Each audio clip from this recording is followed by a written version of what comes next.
ভারতীয় কোম্পানিগুলোকে বড় ধাক্কা দিল সুইজারল্যান্ড সরকার। ভারতকে দেয়া মোস্ট ফেভার্ড নেশনস তকমা বাতিল করেছে সুইজারল্যান্ড। এতে দুই দেশের বাণিজ্য ও অর্থনৈতিক সম্পর্ক নতুন করে চ্যালেঞ্জের মুখে পড়বে বলে ধারণা করা হচ্ছে। সুইস সরকারের এই সিদ্ধান্তের পর সেখানে কাজ করা ভারতীয় সংস্থাগুলোকে ১ জানুয়ারি থেকে চড়া হারে কর দিতে হবে। ডাবল ট্যাক্স অ্যাভয়েডেন্স এগ্রিমেন্ট এর অধীনে ভারতকে মোস্ট ফেভার্ড নেশন মর্যাদা দিয়েছিল সুইজারল্যান্ড সরকার।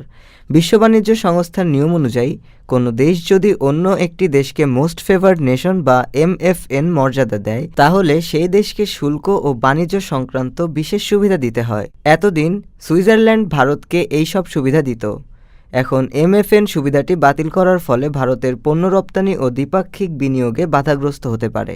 ভারতের শীর্ষ আদালত জানায়, ভারতীয় আয়কর আইনের ৯০ ধারা অনুযায়ী একটি প্রজ্ঞাপন ছাড়া এমন দ্বৈত কর নিরসন চুক্তি কার্যকর হবে না।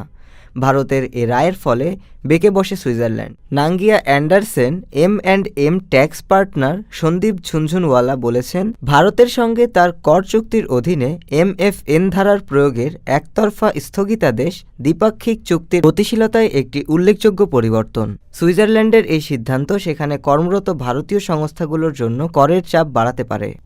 ডেস্ক রিপোর্ট, আজ বার্তা, ঢাকা।